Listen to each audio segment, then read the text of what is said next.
Balitang walang kinakatakutan. Mata ng bayan, boses ng katotohanan. Numero 12-1, mula sa talahipitan ng inyong radyo. Sandigan ng bayan, ito ang Radyo Balantag! Magandang tanghali mga silanggenyos. Oras ngayon, 1:00 na ng tanghali. Ako si Benedicto Lugas. Ako si Aaron Kyle Cunise. Ako si Kyle Vargas. at ako si Sherika Salazar. Narito ang mga nagbabagang balita.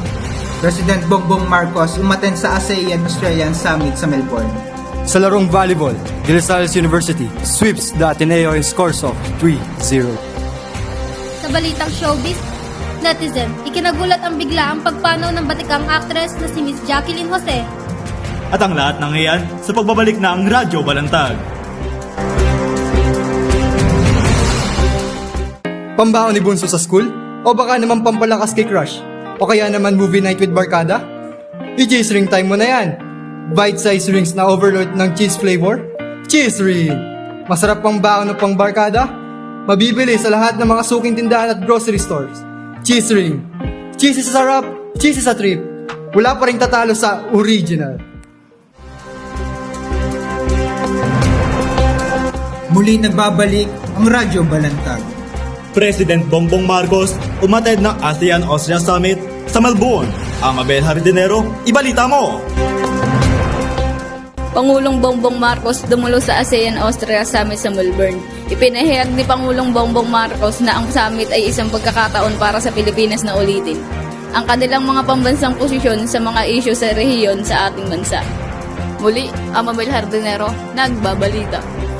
Para sa balitang sports, De La Salle University sweeps the Ateneo in scores of 3-0. Ibabalita sa atin ni Ace Antiado. De La Salle University tinalo ang Ateneo de Manila sa score na 3-0 in favor of De La Salle University. Pinamalas ng parehong koponan ang kanilang galing sa larong volleyball. Ace Antiado, nagbabalita. Para naman sa ating balitang showbiz, netizen, ikinagulat ang biglaang pagpanaw ng batikang actress na si Miss Jacqueline Jose. Ibabalita sa atin ni Kelsel Jane Asong. Labis na ikinagulat ng netizen ang biglaang pagpanaw ng batikang aktres na si Miss Jacqueline Jose sa edad na 59 taong gulang sa kadahilan ng heart attack. Kelsel Jane A. Asong, nagbabalita sa inyo.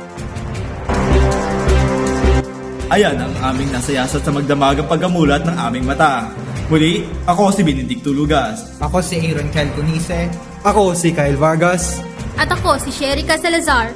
Tayo'y magsama-sama para sa susunod na edisyon dito lang sa Balitang Radyo Radyo Balantag. Balantag.